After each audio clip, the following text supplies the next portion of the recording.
Hi friends, welcome to my YouTube channel.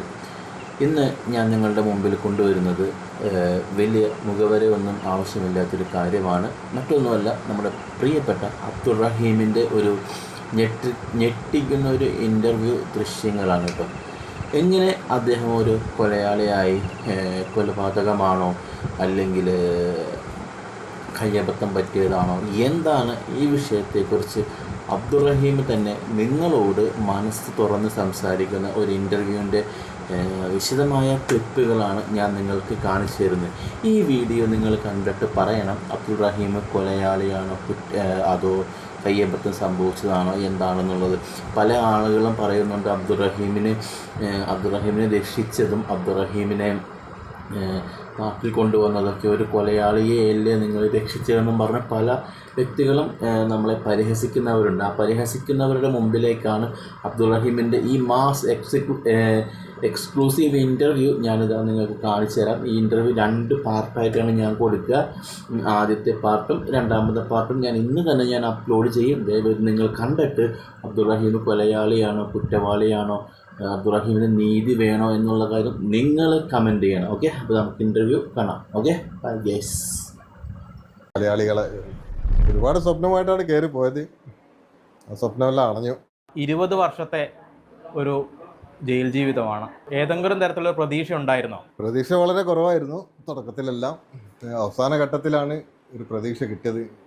അതിനുവേണ്ടി എല്ലാ സഹകരണവും ചെയ്ത ഇന്ത്യൻ എംബസിയും നിയമസഹായ കമ്മിറ്റികളും ജനങ്ങളും ഒരു പ്രതീക്ഷ നൽകിയതും നാട്ടിലേക്ക് തിരിച്ചെത്താൻ പറ്റുന്നുള്ള ഒരു സൂചന നൽകിയതെല്ലാം അവസാന ഘട്ടത്തിൽ. അതിനു മുമ്പ് യാതൊരു പ്രതീക്ഷയും നാട് കാണാൻ പറ്റുന്നുള്ള പ്രതീക്ഷയില്ല. ബാക്കിയെല്ലാം അങ്ങോട്ടായിരുന്നു. മോചനം സാധ്യമാക്കിയ ജനങ്ങൾക്കും റിയാദിലെ ഇന്ത്യൻ എംബസിയും നിയമസഹായ കമ്മിറ്റികൾക്കും സഹായിച്ച ജനങ്ങളുടെ ഒരു ഒത്തൊരുമ കൊണ്ടാണ് ഇങ്ങനൊരു അവസരം കിട്ടിയത്. എല്ലാവർക്കും നന്ദിയും കടപ്പാടും. ആദ്യത്തെ ഒരു ഗൾഫ് യാത്രയായിരുന്നു തോന്നുന്നു അല്ലേ? എത്ര വയസ്സുണ്ടായിരുന്നു ആ സമയത്ത്? 24 വയസ്സ്. വീട്ടിലൊരു സാഹചര്യം കൊണ്ടായിരുന്നു അന്ന് ഗൾഫിലേക്ക് പോകാൻ? ആ സമയത്ത് എല്ലാവർക്കും ഒരു ആഗ്രഹമാണ് വിദേശത്ത് പോകാൻ. പോയി 1 മാസം കൊണ്ടാണ് ഇത് സംഭവിച്ചത്. ഡ്രൈവിംഗിലായിരുന്നോ ജോലി ഉണ്ടായിരുന്നു? ഇപ്പം മോചനം കിട്ടി തിരിച്ചു വരുമ്പോഴും ഒരുപാട് തെറ്റിദ്ധാരണകളൊക്കെ ഇങ്ങനെ പറയുന്നത്, ശരിക്കും എന്തായിരുന്നു അന്ന് സംഭവിച്ചത്? ഇല്ല, ഹൗസ് ഡ്രൈവർ വിസയിലാണ് പോയത്. ആ വണ്ടി ഓടിക്കുന്ന സമയത്ത് സ്പോൺസറുടെ മകനാണ് തൊട്ടടുത്തുണ്ടായത്. അവനാണ് മരണപ്പെട്ടത്. സിഗ്നൽ കട്ട് ചെയ്യാൻ വേണ്ടിയിട്ട് ആവശ്യപ്പെട്ട ഒരു സാഹചര്യം. റെഡ് സിഗ്നൽ കട്ട് ചെയ്യാൻ വിശ്രമിച്ച് അവൻ ദേഷ്യപ്പെട്ടു. ഭാഷകൾ കുറച്ച് മനസ്സിലാക്കാൻ ബുദ്ധിമുട്ടുണ്ട്. പക്ഷേ ദേഷ്യപ്പെടുന്ന ഒരു വ്യക്തി സ്വയമായിട്ട് മനസ്സിലാക്കാതെ ദേഷ്യത്തിലാണ്. ഏത് ഭാഷ ആയാലും വണ്ടി എടുക്കാത്തതിൻ്റെ പേരിൽ അവൻ തുപ്പിയതാണ്. തുപ്പിയ സമയത്ത് കൈവീശാണ് മുഖത്തിന്. പക്ഷെ തല കുറച്ച് പൊക്കി കഴുത്തിലെ അടി കൊണ്ടത്. പിന്നീട് അറിയാൻ പറ്റും അവന് വർഷങ്ങൾക്ക് മുമ്പ് അവിടെ ഒരു ഓപ്പറേഷൻ ചെയ്ത ഒരു ഉണ്ടായിരുന്നു. മുഖത്ത് തുപ്പിയപ്പോൾ നമ്മൾ തടുത്തതാണ്. മുഖത്തോട്ട് അടിയാവും തല പൊക്കി കൈ നേരെ പോയത് കഴുത്തിന്. ഈ കാര്യങ്ങളൊക്കെ അതിന് ശേഷം ആരോടെങ്കിലും പറയാൻ പറ്റിയിട്ടുണ്ടായിരുന്നോ? മരണപ്പെട്ട ശേഷം അവനെ ഹോസ്പിറ്റലിലോട്ടും എന്നെ ജയിലിലോട്ടും ആരെയും ബോധ്യപ്പെടുത്താൻ പറ്റിയില്ല പിന്നെ അല്ലേ? പിന്നെ കോടതിയായിട്ട് പിന്നെ അവിടുന്ന് തർജ്ജമ ചെയ്യുന്ന ട്രാൻസ്ലേറ്റ് ചെയ്യുന്ന ഭാഷകളൊന്നും അറിയില്ല. മരണപ്പെട്ട കുടുംബം അവർ വേറെ രീതിയിൽ വധശിക്ഷയാണ് അവർ ആവശ്യപ്പെട്ടത്. മരണത്തിന് തുല്യനീതി വേണമെന്ന് പറഞ്ഞിട്ട് 48 കോടിയോളം രൂപ അല്ലേ? ഇത്രയും വലിയൊരു തുക പിരിഞ്ഞു കിട്ടുമെന്ന് ഏതെങ്കിലും തരത്തിൽ പ്രതീക്ഷ ഉണ്ടായിരുന്നോ? ഒരു പ്രതീക്ഷയും ഇവിടെ എങ്ങനെയാണത് പിരിച്ചതും ജനങ്ങളെങ്ങനെ അറിയാൻ സാഹചര്യം അവിടെ വളരെ കുറവായിരുന്നു. കാരണം മൊബൈൽ ഫോണോ ഇല്ല, ഇൻ്റർനെറ്റ് സൗകര്യം ഒന്നുമില്ല ജയിലിൽ. വല്ലപ്പോഴും ഔട്ട് ഗോയിങ് കോൾ വിളിക്കാൻ പറ്റുന്ന, അതായത് 15 മിനിറ്റ് വിളിക്കാൻ പറ്റുന്ന ഒരു അവസരം മാത്രമേ ഉള്ളൂ. വീട്ടിൽ വിളിക്കാൻ, ബാക്കി എംബസിയെ വിളിക്കുന്ന, അന്നേരം കുറച്ച് കാര്യങ്ങൾ ഇങ്ങനെ പറയും, ഇങ്ങനെ സംസാരിക്കുന്നുണ്ട്, ആക്കുന്നുണ്ട്. ഇവിടെ ഇറങ്ങിയ സമയത്താണ് ജനങ്ങൾ മൊത്തം ഇത്രയും എമൗണ്ട് ഇവിടെ സ്വരൂപിച്ച കാര്യങ്ങൾക്ക് അറിയാൻ സാധിച്ചത്. ജയിലിലുള്ള ആദ്യകാലത്തൊക്കെ എങ്ങനെയായിരുന്നു? എങ്ങനെ വീട്ടിലൊക്കെ ബന്ധപ്പെടാൻ പറ്റുന്നുണ്ടായിരുന്നോ? ആദ്യകാലങ്ങളിൽ കുറച്ച് സൗകര്യങ്ങളൊക്കെ ഉണ്ടായിരുന്നു. മൊബൈൽ ഫോണൊക്കെ കുറച്ച് ആൾക്കാരുടെ കയ്യിൽ ഫോണ് ഉപയോഗിക്കാൻ പാടില്ല, എങ്കിലും ലീഗലല്ലാതെ കുറച്ച് ആൾക്കാരെ ഒളിപ്പിച്ചിട്ടൊക്കെ സൗദികൾ, അവിടുത്തെ സ്വദേശക്കാർ അതിനുള്ള സൗകര്യങ്ങളൊക്കെ ചെയ്തു തന്നു. പിന്നീട് സ്വദേശിയും വിദേശിയും വേർതിരിച്ചതിന് ശേഷം യാതൊരു സാഹചര്യം മൊബൈൽ ഫോണോ കാര്യങ്ങളോ ഒന്നും. 20 കൊല്ലം എന്ന് പറയുന്നത് വലിയ ഒരു കാലയളവാണ്. ഈ കാലയളവിൽ നമുക്ക് അവിടെ ജയിലിൽ എന്തെങ്കിലും തരത്തിലുള്ള ജോലിയോ അങ്ങനെയൊക്കെ ചെയ്യാൻ പറ്റും? എന്തായിരുന്നു അതെന്താ ചെയ്തിട്ടുണ്ടായിരുന്നു അവിടുന്ന്? ജോലിയോ കാര്യമോ ഒന്നുമില്ല. ഇവിടുത്തെ മാറ്റത്തെ ജോലികളും ഭക്ഷണം കഴിക്കുക, ഇരിക്കുക, കിടക്കുക, ഉറങ്ങുക. വീട്ടിലൊക്കെ എങ്ങനെ പിന്നെ ബന്ധപ്പെടാൻ പറ്റിയിട്ടുണ്ടായിരുന്നു? പുറത്തുനിന്ന് സുഹൃത്തുക്കളും മറ്റുള്ളവരും കാർഡ് വാങ്ങിച്ചു തരും, റീചാർജ് കാർഡ്. ആ കാർഡ് വെച്ചിട്ട് വിളിക്കൽ. പിന്നെ അവസാന സമയത്ത് നിയമസഹായ കമ്മിറ്റികളും സഹായത്തിന് ഒരുപാട് സഹായിച്ചിട്ടുണ്ട്.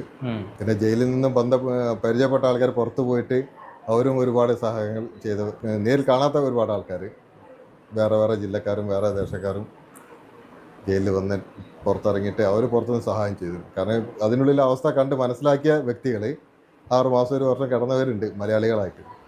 അവർ പുറത്തിറങ്ങിയിട്ട് വേണ്ട ആവശ്യങ്ങൾ പുറത്തുനിന്ന് അവർ അയച്ചു തന്നിട്ടുണ്ട്. ജയിലിലുള്ള ഒരു സാഹചര്യം എങ്ങനെയായിരുന്നു? ഇവിടുത്തെ പോലെ തന്നെയാണോ? അറിയില്ലല്ലോ. അവിടുത്തെ ജയിൽ കുഴപ്പമില്ല, എല്ലാം ജയിൽ തന്നെ. തടവറ, പുറത്തിറങ്ങാൻ പറ്റില്ല. പുറത്തിറങ്ങിയ സമയത്ത് കയ്യിലും കാലിലും വിലങ്ങ് വെച്ചിട്ടാണ് കൊണ്ടുപോകാറും കാര്യങ്ങളും. സെക്യൂരിറ്റി നിയമത്തിന്, അവിടുത്തെ നിയമത്തിന് അവർ അതിൻ്റെ രീതിയിൽ നടത്തുന്നു. ഈ ഭക്ഷണം കഴിക്കാൻ പോകുമ്പോഴൊക്കെ ഈ ഇല്ല വിലക്കൊക്കെ ഉണ്ടാവോ? പുറത്തിറങ്ങി അത് കോടതി പോകുന്ന സമയത്തോ അല്ല ഹോസ്പിറ്റലിൽ പോകുന്ന സമയത്തോ ഒക്കെ വിലങ്ങ് വെക്കോളും. അത് കഴിഞ്ഞാൽ അകത്ത് ഫ്രീ ആണ്. മലയാളികൾ എന്ന് പറയുമ്പോൾ പൊതുവെ എല്ലാവരും ഗൾഫ് നാടുകളിൽ കുറച്ചും കൂടി നമുക്ക് ആക്സെപ്റ്റൻസ് കിട്ടും. അങ്ങനെ ഏതെങ്കിലും തരത്തിലുള്ള സൗകര്യങ്ങളൊക്കെ അവിടെ ഉണ്ടായിരുന്നു? അല്ല മലയാളി ആയതുകൊണ്ട് മാത്രം അങ്ങനെ എന്തെങ്കിലും? ഇല്ല, എല്ലാ കേസിൽപ്പെട്ടവർക്കും ഒരേ മാതിരിയാണ്, ഒരേ ഡ്രസ്സ്, ഒരേ ഭക്ഷണം. ഈ മലയാളിക്ക് വേറെ ഭക്ഷണമല്ല, അവിടുത്തെ എല്ലാവർക്കും ഒരേ ഡ്രസ്സാണ്, യൂണിഫോമാണ്, ഒരേ ഭക്ഷണം എല്ലാവർക്കും. കൂടെയുള്ള ആളുകൾക്കൊക്കെ ഈ വധശിക്ഷ ഒക്കെ നടപ്പാക്കിയിട്ടുണ്ടാവുമല്ലോ നിങ്ങൾ അവിടെയുള്ള സമയത്ത്? അതെ. അതൊക്കെ നിങ്ങൾ അറിയുന്നുണ്ടാവോ? ചിലർക്ക് കൊണ്ടുവന്നേ അറിയാൻ പറ്റും, ചിലർക്ക് കൊണ്ടുപോകുന്ന സമയത്ത് അറിയാൻ പറ്റും. അറിയോ നിങ്ങൾ ചെയ്തു ഇങ്ങനെ ആളുകളെ ചെയ്തു എന്നൊക്കെ? അതൊക്കെ അതിന് 1 മാസം മുമ്പ് അറിയാൻ പറ്റും. അതിന്റെ മുമ്പ് പേപ്പർ വർക്കുകളെല്ലാം ശരിയാക്കാനും ഫോട്ടോസ് എല്ലാം എടുക്കും, ഫിംഗർ എല്ലാം എടുക്കും. ഏത് ദിവസം എന്നുള്ളത് ചില ആൾക്ക് മനസ്സിലാവില്ല. ചിലപ്പോൾ അടുത്ത ആഴ്ച ഉണ്ടാവും, ഏത് നിമിഷം ഉണ്ടാവും. പിന്നെ അതെല്ലാം റെഡിയാണ്. അവസാന നിമിഷം ഫോട്ടോ എടുക്കലും ഫിംഗർ വെക്കലും എല്ലാം കഴിഞ്ഞ് നിൽക്കുകയാണ്. ലാസ്റ്റ് സ്റ്റേജിലായിരുന്നു. ആ സമയത്താണ് എൻ്റെ കൂടെ എടുത്ത ഫിംഗർ എടുത്തിലെ ഒരുപാട് ആൾക്കാരെ വധശിക്ഷ നടപ്പാക്കിയാണ്, ബംഗ്ലാദേശ് പൗരന്മാർ. നമുക്ക് അറിയാത്തതുകൊണ്ടാണ്. ഇപ്പോൾ ഇവിടുത്തെ ആളുകൾക്കും വലിയ പരിചയം ഉണ്ടാവില്ല. എങ്ങനെയാണ് അവിടുത്തെ വധശിക്ഷ, അതിന്റെ മുന്നോടിയായിട്ടുള്ള കാര്യങ്ങളൊക്കെ എങ്ങനെയൊക്കെയാ? അത് ആർക്കും കാണാൻ കഴിയില്ല. ഇപ്പോൾ ഒരു വ്യക്തിയാണ് അവനെ മാത്രം കൊണ്ടുപോകുന്നത്. പിന്നെ ആ വ്യക്തി തിരിച്ചു വരില്ല, എന്നെ പറയാനുള്ള അവസരം നൽകില്ലല്ലോ. എങ്ങനെയാണ് ഇപ്പൊ നാളെയാണ് ഒരാളുടെ എങ്കിൽ ഇന്ന് അതിന്റെ മുന്നോടിയായിട്ടുള്ള പ്രൊസീജിയറോ അങ്ങനെ ഒന്നും ഉണ്ടാവില്ല. അത് 1 മാസം മുമ്പേ അല്ല 2 മാസം മുമ്പേ ഫോട്ടോസും മറ്റേ ഫിംഗർ പ്രിന്റ് എല്ലാം ശരിയാക്കും. പിന്നീട് 6 മാസത്തിന്റെ ഉള്ളിൽ ഇപ്പൊ നാളാണ് സമയത്ത്, ആ സമയത്ത് അവർ വന്ന് വിളിക്കും. ഇപ്പൊ 1 ദിവസം മുമ്പ് വരും, പക്ഷെ അവനോട് പറയില്ല. മറ്റുള്ള ഒരു 2-3 ഉദ്യോഗസ്ഥന്മാർ വരും. എന്താണ് എൻ്റെ പേര്, എന്താ എൻ്റെ പേര്, എന്താ പ്രശ്നം ഒക്കെ ഹാലാണ് നോക്കിയിട്ട് പോവും. ഒന്ന് സ്കെച്ച്, ഓരോ സമയത്ത് ഓരോ മോഡലാണ് സ്കെച്ച് എടുത്തത്.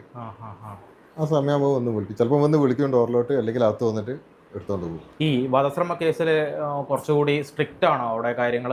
ഇപ്പോൾ എല്ലാ കേസും എന്ന് പറഞ്ഞാൽ സെപ്പറേറ്റ് ആക്കി. ആദ്യം എല്ലാം ഒരുമിച്ചായിരുന്നു, ചെറിയ കേസും വലിയ കേസും. ഇപ്പം വധശിക്ഷയുള്ളതും കൊലപാതക കേസെല്ലാം സെപ്പറേറ്റ് ആണ്. പിന്നെ നമ്മൾ കുറേ കാലം ജയിലിൽ കിടന്നപ്പോഴേ ഇനി രക്ഷപ്പെടില്ല എന്നുള്ളൊരു തോന്നല് വന്നിട്ടുണ്ടാവോ അല്ലേ മനസ്സിലെ? അപ്പൊ അതിനെ നിങ്ങൾ പാകപ്പെടുത്തിയിട്ടുണ്ടായിരുന്നോ മനസ്സിലെ? പറഞ്ഞിട്ട് ഇനി രക്ഷപ്പെടുത്തിയിട്ടുണ്ടാവില്ല, തവക്കൽ തലല്ല എന്ന് പറഞ്ഞ് വരുന്നിടത്തേക്ക് കാണാം. കുറെ കാലം വീട്ടിലോട്ടും വിളിച്ചില്ലായിരുന്നു, നാട്ടുകാരും വിളിച്ചില്ല, ആരെയും വിളിക്കില്ല. എല്ലാം നിരാശപ്പെട്ടിട്ട് ഇരുന്ന സമയമുണ്ട്. യാതൊരു പുറലോകം ബന്ധപ്പെടാത്തൊരു അവസ്ഥ ഉണ്ടായിരുന്നു. സഹായിക്കുന്നവരോടും ചില സമയത്ത് ദേഷ്യപ്പെട്ടു. നിങ്ങളുടെ സഹായം എവിടെ എത്തി? വർഷങ്ങളോളം നീണ്ടു പോവാണ്. പിന്നെ മനസ്സ് മാറും. ചില നല്ല വാക്കുകൾ കേൾക്കുമ്പോൾ പലഭാഗത്തും തെറ്റിദ്ധാരണകൾ കേൾക്കും. എല്ലാം കഴിഞ്ഞ അവസാന നിമിഷത്തിൽ ഒരുപാട് സന്തോഷമായ അവസ്ഥ ഉണ്ടായി. കേരളത്തിലെ കാര്യങ്ങളൊക്കെ അവിടെ അറിയുന്നുണ്ടായിരുന്നു. വളരെ കുറഞ്ഞ അറിവാണ് കിട്ടിയത്. ഇവിടെ എത്തിയതിൻ്റെ ശേഷമാണ് ബാക്കി കാര്യങ്ങളെല്ലാം. ഈ സംഭവം നടക്കുന്ന സമയത്ത് മൊബൈൽ ഫോണും കാര്യമൊന്നുമില്ല. 15 മിനിറ്റാണ് ഒരു ദിവസം വിളിക്കാനുള്ള സൗകര്യം ഉള്ളത്. 15 മിനിറ്റ് കേസുമായി ബന്ധപ്പെട്ട വീട്ടിലെ കാര്യം വിളിക്കാനുള്ള സംസാരിക്കാനുള്ള അവസ്ഥ.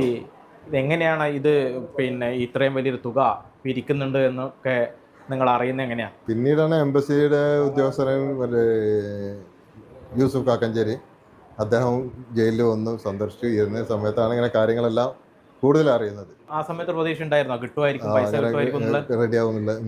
പിന്നെ അഷ്റഫ് വെങ്ങാട്ട്, പിന്നെ ഈ ബോബി എല്ലാം ഇറങ്ങിയ വിവരങ്ങളെല്ലാം അറിഞ്ഞു. ജനങ്ങളെല്ലാം ഇളകി. ബോബിയോടൊക്കെ പ്രത്യേകം നന്ദി പറയുന്നു. ഇതിനെല്ലാം തുടക്കം മുതലേ അതിൻ്റെ കേസുമായി ബന്ധപ്പെട്ട് അഷ്റഫ് വെങ്ങാട്ടൻ, സിദ്ദീഖ് തൂവർ, എന്തിനാ ബസ്സിലെ യൂസുഫ് കാക്കഞ്ചേരി, ഇവരൊക്കെയാണ് തുടക്കം മുതലേ ജയിലിൽ വന്ന് ഫസ്റ്റ് സന്ദർശിച്ച 2 വ്യക്തികളുണ്ട്.